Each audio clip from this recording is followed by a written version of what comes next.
नमस्कार विद्यार्थियों। आज हम कवक जाल की समग्र संरचना के बारे में अध्ययन करेंगे। इससे पहले हम अपने पूर्व की वीडियो के अंतर्गत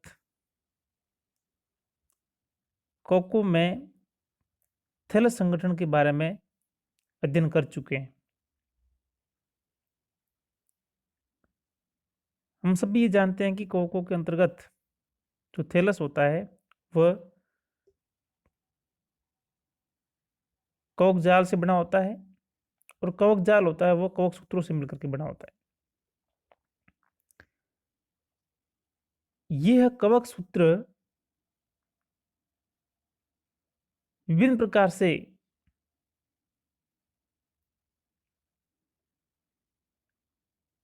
मिलकर के सघन सुसंहत यानी कॉम्पैक्ट या लूजली शिथिलता के साथ में व्यवस्थित होकर के विभिन्न प्रकार की संहतियों अथवा हम ये कह सकते हैं कि एग्रीगेशंस का निर्माण करते हैं। और ये संरचनाएं जो कि कवक सूत्रों के एग्रीगेशन के फलस्वरूप निर्मित होती है, कायिक या जनन संरचनाएं बनाती है। अब हम इन विभिन्न प्रकार की कवक सूत्र के एग्रीगेशन से निर्मित होने वाली संरचनाओं के बारे में इस वीडियो के अंतर्गत विस्तार से अध्ययन करेंगे। कवक जाल की समग्र संरचना के अंतर्गत हम देखते हैं कि सबसे पहले दीर्घ ऊतक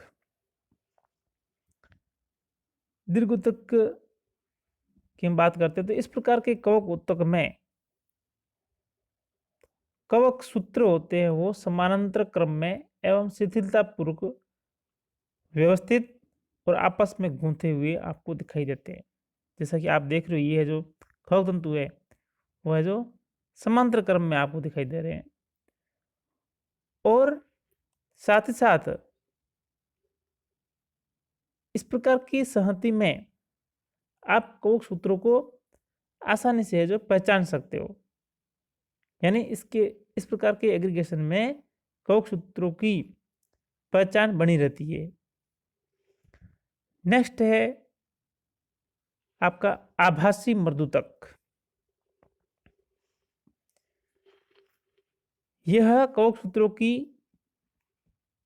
एक व्यवस्था है जिसमें ये सुसंहत रूप से इस प्रकार से गूंथे हुए रहते हैं कि इस प्रकार के एग्रीगेशन में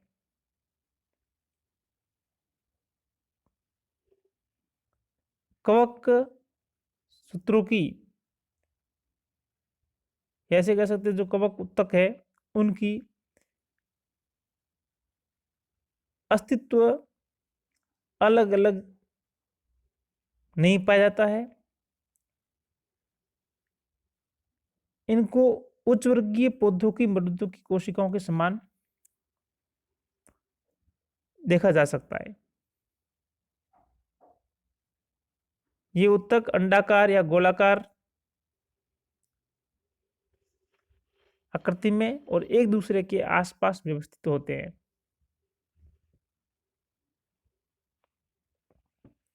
नेक्स्ट है स्ट्रोमा या पिट्ठिका।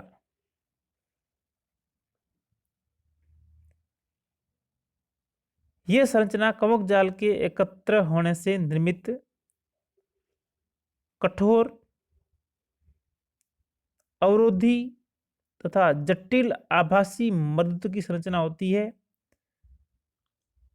जिसमें फ्रूटिंग बॉडीज अर्थात फलनकाय निर्मित होते हैं।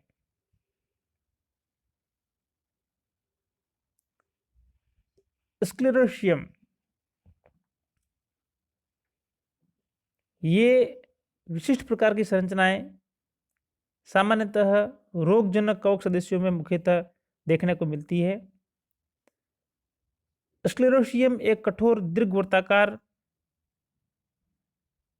सींग के समान मुड़ी हुई या गोलाकार डोरमेंट एवं दृढ़ संरचना होती है जो आभासी मृदुतक के द्वारा निर्मित एवं एक चिरकालिक अंग के रूप में कार्य करती है।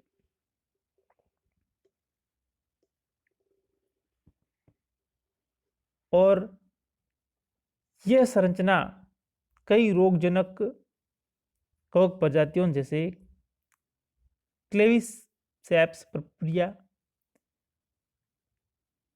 राइजोक्टोनिया सोलेनाई आदि में हमें देखने को मिलती है।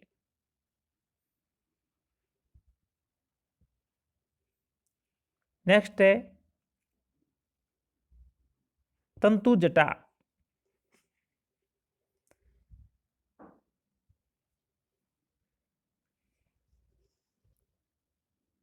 कई कवक सदस्यों में कवक तंतुओं के एग्रीगेशन से इनके आपस में गूंथ जाने के कारण हमें गहरे भूरे रंग की जड़ के समान संरचनाएं दिखाई देती है। इनको हम तंतु जटा अर्थात राइजोमोर्फ कहते हैं। इनका निर्माण सामान्यतः जड़ों को संक्रमित करने वाले या काष्ठ विघलनकारी कवक प्रजातियों में पाया जाता है। तंतु जटा में जमीन के नीचे काफी दूर तक फैले जाने का एक विशिष्ट लक्षण पाया जाता है। इसमें सामान्य कवक सूत्रों की तुलना में संक्रमण करने की अधिक क्षमता होती है। साथ ही साथ ये संरचना प्रतिरोधी एवं कठोर होने के कारण प्रतिकूल परिस्थितियों में आसानी से सर्वाइव कर जाती है। अतः इस तंतु जटा में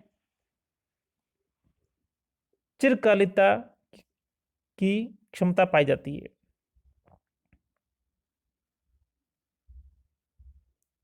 कुछ कवक प्रजातियों जैसे आर्मिलेरिया मेलिया में सुस्पष्ट एवं सुविकसित तंतु जटा हमें देखने को मिलती है।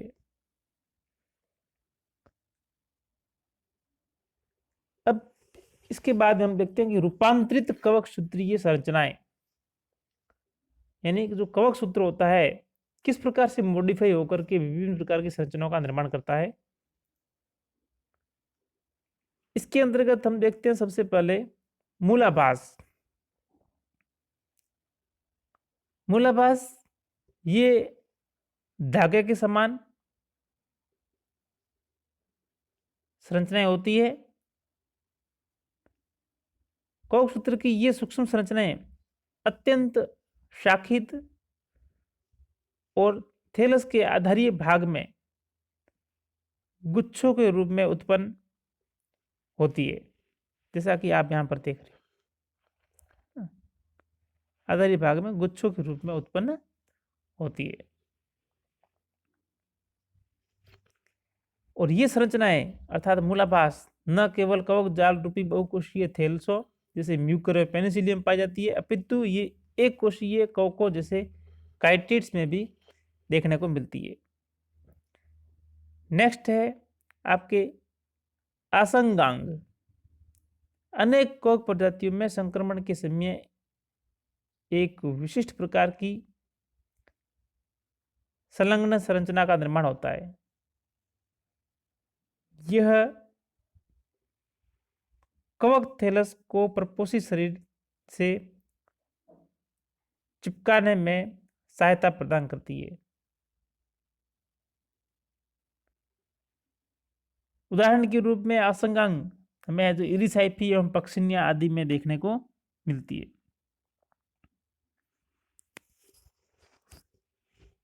नेक्स्ट है चूसकांग। यह विशिष्ट प्रकार की रूपांतरित कवक सूत्रीय संरचनाएं सामान्यतः अविकल्पी परजीवी कवक सदस्यों जैसे ओमाइसीटीज, एरिसाइफेल्स, यूरिडिनेल्स समूह के सदस्यों में हमें देखने को मिलती है।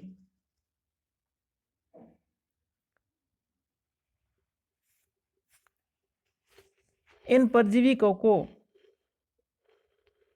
को अपने पोषण के लिए परपोषी पर डिपेंड रहना पड़ता है, इसलिए ये परपोषी के शरीर में प्रविष्ट होकर उसकी जीवित अवस्था में ही पोषण प्राप्त करते हैं।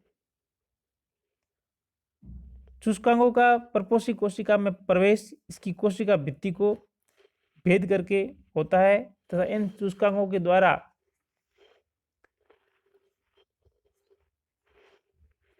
ऐसे एंजाइमों का स्राव होता है जो परपोषी कोशिका के प्रोटीन्स एवं कार्बोहाइड्रेट्स का अपघटन करते हैं और उसके पश्चात ये पदार्थ सरल एवं घुलनशील पदार्थों में परिवर्तित होता है और इन पदार्थों के सरल एवं घुलनशील पदार्थों में परिवर्तित हो जाने से इन सूचकांकों के द्वारा बाद में इन्हें अवशोषित कर लिया जाता है।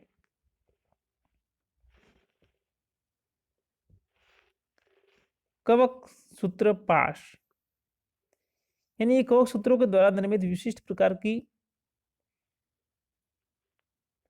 एक युक्ति है जिसके अंतर्गत कवक सूत्र अपने भोजन के लिए ऐसे कह सकते हैं कि अपने शिकार को है जो वो ट्रैप करते हैं।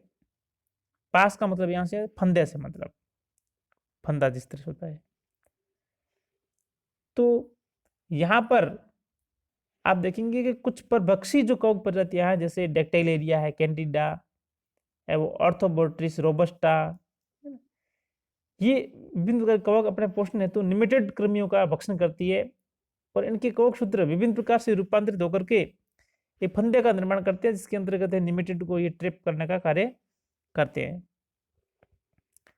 तो इसके अंतर्गत आपको ये डिक्टुलेला, ऑर्थोबोट्राइस एवं डिक्टिलेरिया आदि कवकों के अंतर्गत विभिन्न प्रकार के हैं जो आपको ये कवक सूत्रीय पास दिखाई देते हैं जो कि निमेटोड कृमियों को पकड़ने के लिए उनका भक्षण करने के लिए प्रयुक्त किए जाते हैं। नेक्स्ट है कवक कोशिका की परासंरचना यानी अल्ट्रास्ट्रक्चर ऑफ फंजाई।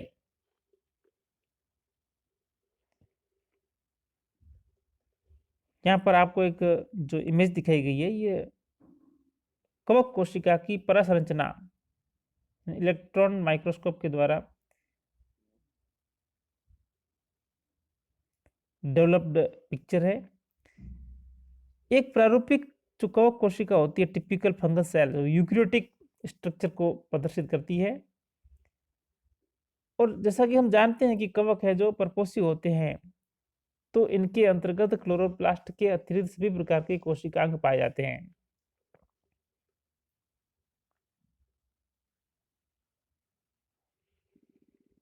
इनमें अन्य यूकैरियोटिक कोशिकाओं से विपरीत इनमें जो राइबोसोम कोशिका द्रव्य में स्वतंत्र रूप से फैले हुए पाए जाते हैं और ये अंतःप्रद्रवी जालिका पर संलग्न नहीं होते हैं। साथ ही साथ यहाँ पर हमें एक विशिष्ट प्रकार की संरचना देखने को मिलती है जो कि प्लाज्मा झिल्ली के अंतर्वलन के फलस्वरूप कोशिका भित्ति और प्लाज्मा झिल्ली के बीच में निर्मित होती है जिन्हें हम लोमासोम्स कहते हैं।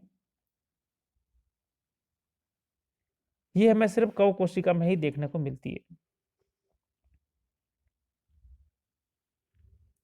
इन लोमासोम्स के बारे में अभी तक इतना अधिक ऐसे कहें कोई निश्चित जानकारी नहीं है इनके फंक्शन के बारे में।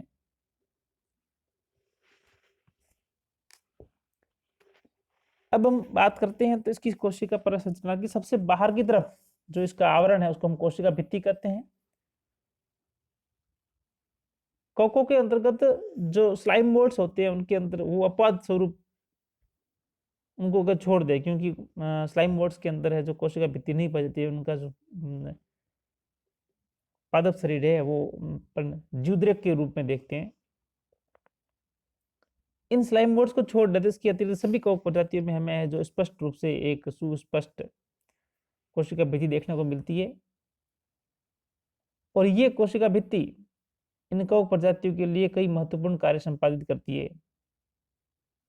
ये कोशिका भित्ति बाहरी वातावरण एवं जीवद्रव्य के बीच एक अवरोध या सीमा के रूप में प्रस्तुत होती है। साथ ही साथ ये परासरणीय अपघटन के विरुद्ध संरक्षण प्रदान करती है। इस कोशिका भित्ति का जो आधारभूत ढांचा होता है वो प्रमुखतः काइटिन, सेल्यूलोज या कभी-कभी ग्लूकोन के वलयों से सुसज्जित तंतुओं से बना होता है।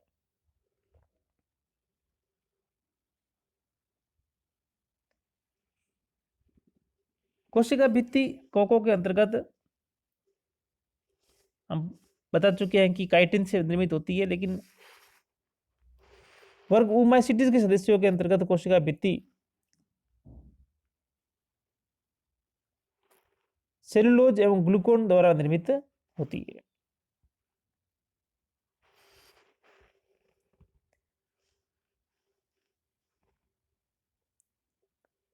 जीवद्रव्य की बात करते हैं तो कोशिका की कला से घिरी हुई भीतरी म्यूसिलस युक्त भाग को जीवद्रव्य कहते हैं।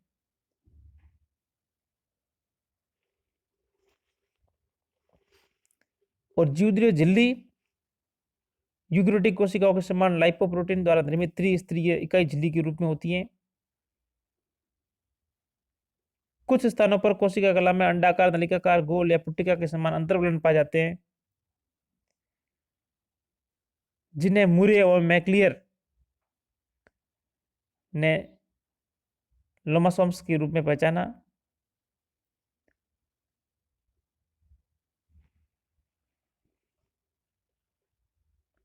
कोशिका के भीतरी भागों में विभिन्न पदार्थों के अभिगमन के लिए लोमासोम्स एक विशिष्ट आंतरिक झिल्ली तंत्र का निर्माण करते हैं, ऐसा है जो इन वैज्ञानिकों का मानना है। कोशिका भित्ति और जीवद्रव्य के बाद में हम बात करते हैं, तो अब उसके अंतर्गत तो नेक्स्ट जो महत्वपूर्ण पार्ट है वो है कोशिका का कोशिकांग। कोशिकांगों के अंदर बात करें, सबसे पहले माइटोकॉन्ड्रिया है। ये माइटोकॉन्ड्रिया लंबे, बहुरूपी एवं बड़े परिमाप की आकृति की संरचना होती है। फिर है माइक्रोबॉडीज, अंतःपर्दीय जालिका, लाइसोसोम्स, डिक्टियोसोम्स, पुट्टिकाएं, रिक्तिकाएं, केंद्रक, अंतर्विष्ट पदार्थ आदि। ये समस्त संरचनाएं हैं जो हमें कोशिका के अंदर देखने को मिलती है। संचित खाद्य पदार्थ के रूप में हम देखते हैं, अधिकांश कवक प्रजातियों में संचित खाद्य पदार्थ ग्लाइकोजन या फैट के रूप में पाया जाता है। इन कवक प्रजातियों में स्टार्च का पूर्णतः अभाव होता है। पोषण, हम सभी जानते हैं कि कवकों के अंतर्गत क्लोरोफिल एवं साथ ही साथ अन्य प्रकाश संश्लेषी वर्णकों का अभाव होता है, जिसके फलस्वरूप ये अपना भोजन स्वयं बनाने में सक्षम नहीं होते हैं। अर्थात हम ऐसे कह सकते हैं कि ये अपने पोषण के लिए अन्य पौधों या जंतुओं पर निर्भर रहते हैं।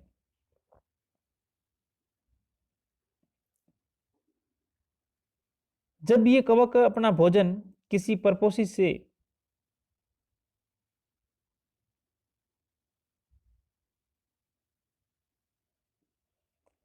प्राप्त करते हैं, तो परपोषी के साथ में उनकी संबद्धता के आधार पर यह बाह्य परपोषी या अंतः परपोषी हो सकते हैं।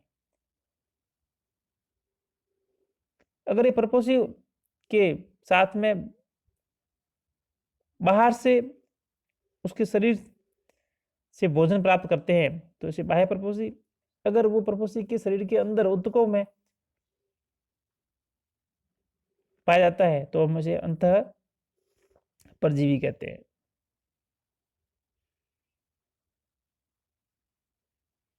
कोको के द्वारा भोजन प्राप्ति के लिए अर्थात अपने परपोषी के द्वारा निर्मित जटिल कार्बनिक पदार्थों को अपघटन करने के लिए इनके द्वारा एंजाइम का श्रावण किया जाता है।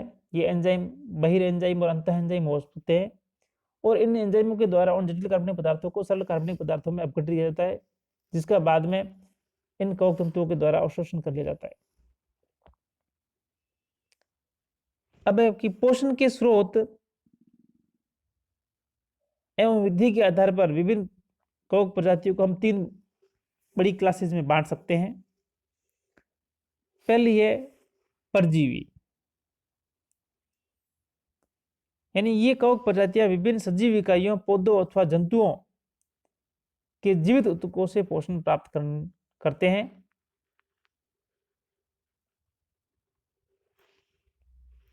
यहाँ पर कवक है जो परजीवी के रूप में होते हैं एवं सजीव पौधे या जंतु ऊतक जो भी है जिनसे ये पोषण प्राप्त करते हैं उन्हें परपोषी कहते हैं।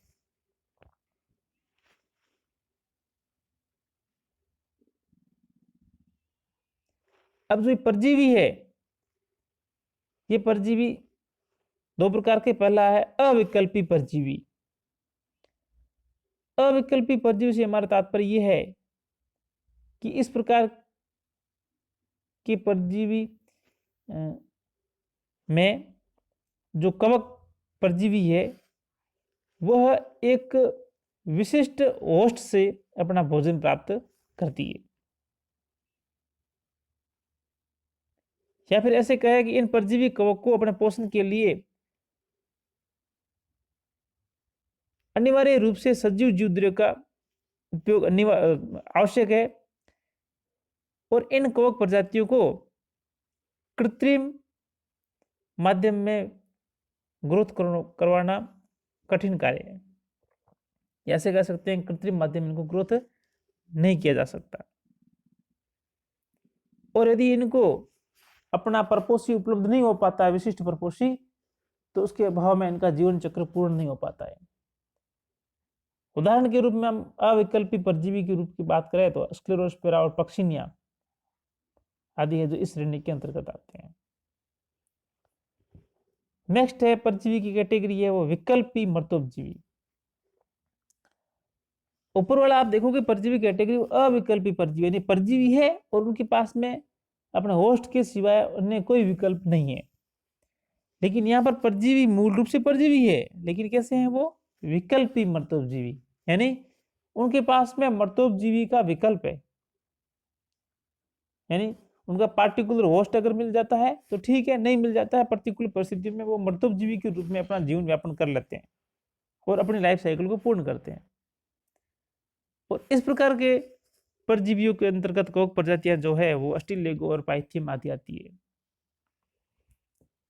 नेक्स्ट है पोषण की दृष्टि से हम देखें तो कवकों की श्रेणी है वो है मर्तोपजीवी।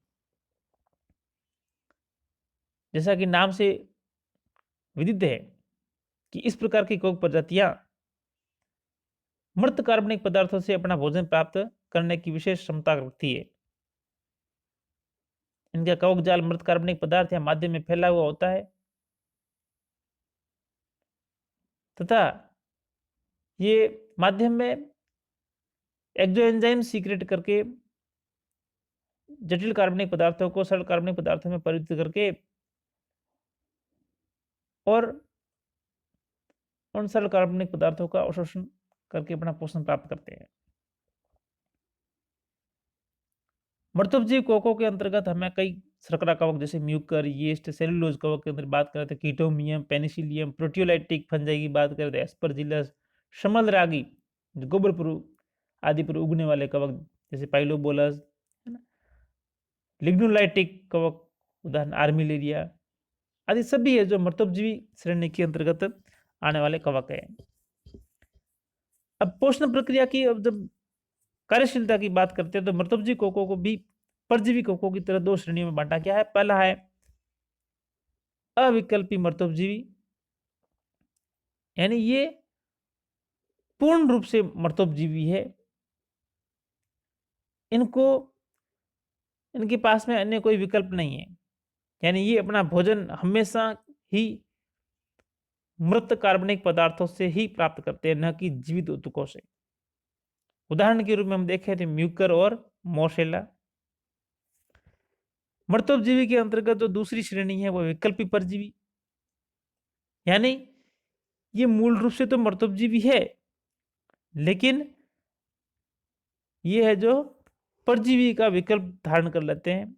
अर्थात मृत कार्बनिक पदार्थों के स्थान पर कभी कभार है जो ये जीवित जंतु ऊतकों से भी अपना भोजन प्राप्त करते हैं। उदाहरण के रूप में देखें तो इस विकल्पी परजीवी के रूप में राइजोपस और एस्परजिलस इसके प्रमुख उदाहरण है।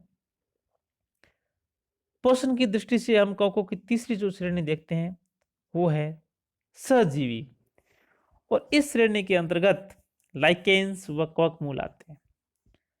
सहजीवी का मतलब है कि इसके अंतर्गत दो भिन्न पादप समूह या फिर पादप और जंतु समूह आपस में साथ में रह करके जीवन यापन करते हैं, जिसके फलस्वरूप इस एसोसिएशन के कारण दोनों को है जो लाभ पहुंचता है। सहजीवित जीविता के फलस्वरूप दो भिन्न पादप समूह या पादप जंतु समूह के मिलने से एक नए संगठन का निर्माण होता है, और इस प्रकार का जो क्रियात्मक गठबंधन या घनिष्ठता दोनों उस गठबंधन सदस्यों के लिए लाभकारी होता है। अब हम बात करते हैं सहजीविता के अंतर्गत लाइकेंस की। तो लाइकेंस के अंदर दो पादप समूह होते हैं, एक होता है शैवाल पादप समूह, दूसरा होता है कवक पादप समूह। और जब शैवाल पादप समूह और कवक पादप समूह दोनों साथ में रहते हैं तो इस संगठन को हम बोलते हैं लाइकेंस। और यहाँ पर ये जो संगठन है ये दोनों के लिए लाभकारी है, क्योंकि इस प्रकार के संगठन में शैवाल को कवक द्वारा जल एवं खनिज लवणों की आपूर्ति की जाती है, और बदले में शैवाल द्वारा कवक को पोषण और प्रदान किया जाता है। वहीं कवक मूल की बात करते हैं तो उच्च वर्गीय पौधों की जड़ों के साथ में कवक का संगठन पाया जाता है, और जब मूल और कवक के बीच में जो संबंध पाया जाता है, साथ में संगठन पाया जाता है, एसोसिएशन पाया जाता है, इस प्रकार के एसोसिएशन को हम कवक मूल कहते हैं। अब कवक मूल एसोसिएशन कवक की प्रकृति के आधार पर अर्थात मूल के साथ संबंध के आधार पर दो प्रकार का हो सकता है। अगर कवक जाल मूल की बाह्य सतह तक सीमित है तो इस प्रकार के संबंध को हम बाह्य कवक मूल कहते हैं। सॉरी, बाह्य एक्टोट्रोफिक माइकोराजा बाह्य पोषी कवक मूल। और यदि कवक जाल मूल की आंतरिक ऊतकों में पाया जाता है तो इस प्रकार के साहचर्य को एसोसिएशन को हम एंडोट्रोपिक माइकोराजा अंतःपोषी कवक मूल कहते हैं, जैसे कि हम पाइनस और ऑर्किड्स आदि में देखने को मिलती है। नेक्स्ट है मोटिलिटी, गतिशीलता, यानी कवकों में किस प्रकार से गति होती है।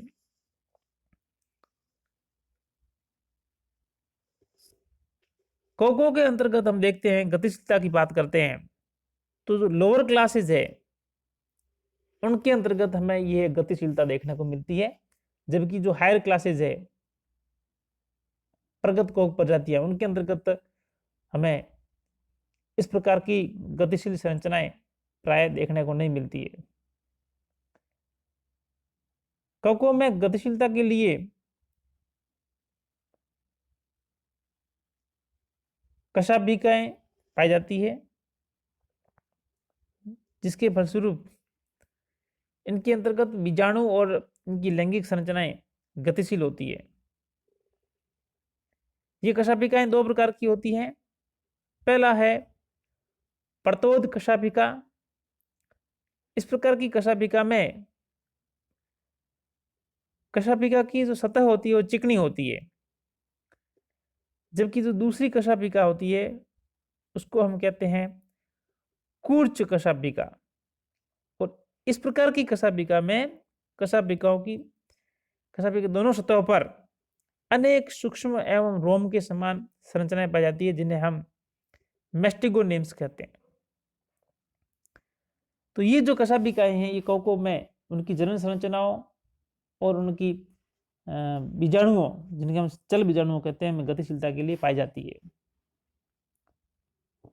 प्रतोद कशापिका और कूर्च कशापिका में मुख्य अंतर यही है कि प्रतोद कशापिका की जो सतह होती है वो चिकनी होती है, जबकि कूर्च कशापिका की सतह, दोनों सतहों पर हमें रोमिल संरचनाएं देखने को मिलती है, जिसे हम मेस्टिगोनियम्स कहते हैं।